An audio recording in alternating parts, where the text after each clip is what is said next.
বাঁকুড়া জেলা পরিষদের মৎস্য ও প্রাণী সম্পদ স্থায়ী সমিতির কর্মাধ্যক্ষ পদ থেকে পদত্যাগ করলেন সুজাতা মণ্ডল। পাশাপাশি তৃণমূল কংগ্রেস ছাড়ার ঘোষণা করেছেন তিনি।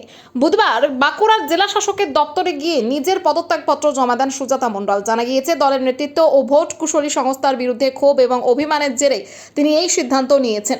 দলীয় সংগঠনের একাংশের ভূমিকা নিয়ে অসন্তোষ প্রকাশ করেছেন সুজাতা মণ্ডল। তার এই সিদ্ধান্ত জেলা রাজনীতিতে নতুন করে জল্পনা শুরু করেছে। আজকে ডিস্ট্রিক্ট ম্যাজিস্ট্রেটের কার্যালয়ে এই কারণেই আমার আসা, সেটা হলো আজকে আমি আমার যে সরকারি পোস্ট হোল্ড করতাম, সুযোগ সুবিধা পেতাম, সেই জেলা পরিষদের কর্মাধ্যক্ষ পোস্টটি থেকে আমি রিজাইন করলাম। এবং আমি যে দলটির সদস্য ছিলাম, যেটি থেকে অনেক আগেই রিজাইন করতে চেয়েছিলাম, কিছু কারণে পেরে উঠিনি, সে তৃণমূল কংগ্রেসের থেকে আজকে সমস্ত সম্পর্ক আজকে ছিন্ন করলাম।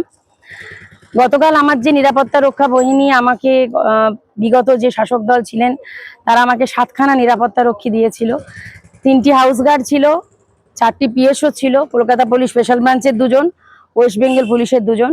তাদেরকে আমি গতকালই মুক্তি দিয়ে দিয়েছি। এবং আজকে আমি এখানে এসেছি আমার সরকারি যে পোস্টটি আছে সেটা থেকে রিজাইন দিয়ে নিজেকে সেখান থেকে মুক্ত করা, এবং তার জন্যই আমি ডিস্ট্রিক্ট ম্যাজিস্ট্রেটের কাছে এসে রিজাইন দিলাম।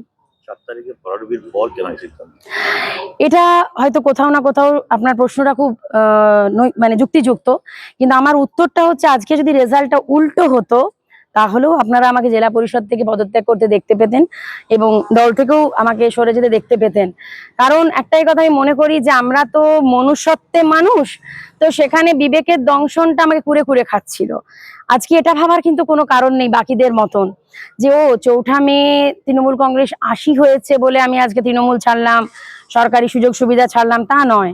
যদি এটা উল্টোটা হতো যে তৃণমূল কংগ্রেস 294টা পেয়েছে, আমাকে তবু আজকে আপনারা এখানে দেখতে পেতেন। কারণ ওই যে একটা কথাই বললাম, যে দলে আমি জয় শ্রীরাম বলার জন্য মহাকুম্ভে প্রয়াগরাজে যে বা অযোধ্যার রাম মন্দিরে যে ভর্ৎসনা হতে হয়েছিল আমাকে জয় শ্রীরাম বলে এলাহাবাদে প্রয়াগরাজে যাওয়ার জন্য এবং মৃত্যু কুম্ভ নয় মহাকুম্ভ বলার জন্য, তখন মনে হতো যে সত্যি কি আমি ঠিক পথে আছি। কারণ আগে তো আমি হিন্দু, তারপর অন্য কিছু।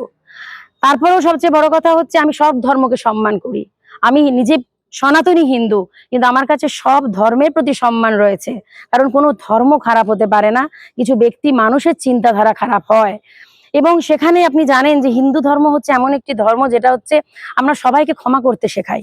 তো আমি সেখানেও বাধা পেয়েছি। এবং সর্বোপরি যখন অভয়া কাণ্ডটি ঘটে, যেটা কি তিলোত্তমা কাণ্ড, এবং মাস্টাররা যখন রাস্তায় চাকরি হারিয়ে মার খাচ্ছে, সেই যন্ত্রণাটা সহ্য করতে পারিনি, বিবেকের দংশন কুরে কুরে খেত। তাই জন্য আপনারা দেখে থাকবেন, আমি এবারে নির্বাচনী প্রচারেও নামিনি। আমাকে কোথাও দেখতে পাবেন না নির্বাচনী প্রচারে। কারণ দেখুন, আমার পরিচয়টা হচ্ছে মানুষের কাছে যেয়ে। আমি মানুষকে যে কি বলতাম যে অভয়াকে আমরা বিচার দিতে পারিনি, তাও ভোট দাও। মানুষকে যে আমি কি বলতাম যে মাস্টারদেরকে রাস্তায় বসে মার খেয়েছে, তারা চাকরি হারিয়েছে, তাদের জন্য ভোট দাও। আমি সেই জন্য মানুষের কাছে আমি মনে করেছি দল আমাকে সঠিক সময়ে কাজে লাগায়নি। আমরা যেটা বলতে গেছি সেটা শোনার বা বলার জায়গা পাওয়া যায়নি। কিন্তু হ্যাঁ, এটাও ঠিক, বাকিদের মতো যারা সাসপেন্ডেড হচ্ছে, যারা দল থেকে অনেক সুযোগ সুবিধা পেয়ে আজকে 4 তারিখে মুখ খুঁজে, আমি তাদের মতন সমালোচনা করব না। সেটা আমার বিবেকের বাঁধছে।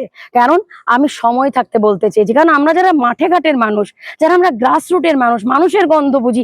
আমি তো কোনো পারিবারিক ব্যাকগ্রাউন্ড থেকে রাজনীতিতে আসিনি, আমি এসেছি লড়তে লড়তে। না, আমি সেসব কিছু এখনো ভাবিনি। আজকে আমি তৃণমূল কংগ্রেসের সঙ্গে সমস্ত সম্পর্ক ছিন্ন করলাম। সরকারি সুযোগ সুবিধা প্রাপ্ত যে পোস্ট, জেলা পরিষদের কর্মাধ্যক্ষ থেকে রিজাইন দিলাম। গতকাল সমস্ত সিকিউরিটিকে আমি প্রত্যাখ্যান করেছি।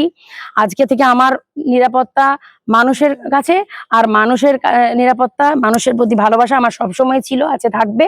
এবং একটাই কথা বলি যে রেজাল্ট যদি উল্টোও হতো তবু আমি জয় শ্রীরাম আগেও বলেছি, আজও বলছি, আগামী দিনেও বলবো। আর এটার সঙ্গে কোনো দলে যাওয়ার কোনো ব্যাপার নেই। যেরকম মানুষের সঙ্গে লড়াই করতাম, সামাজিক সংগঠন বা কোনো রাজনৈতিক সংগঠনের যদি মনে হয় যে হ্যাঁ সুজাতাকে তারা মানুষের স্বার্থে হিতার্থে কাজে লাগাতে চায়, অবশ্যই আছি।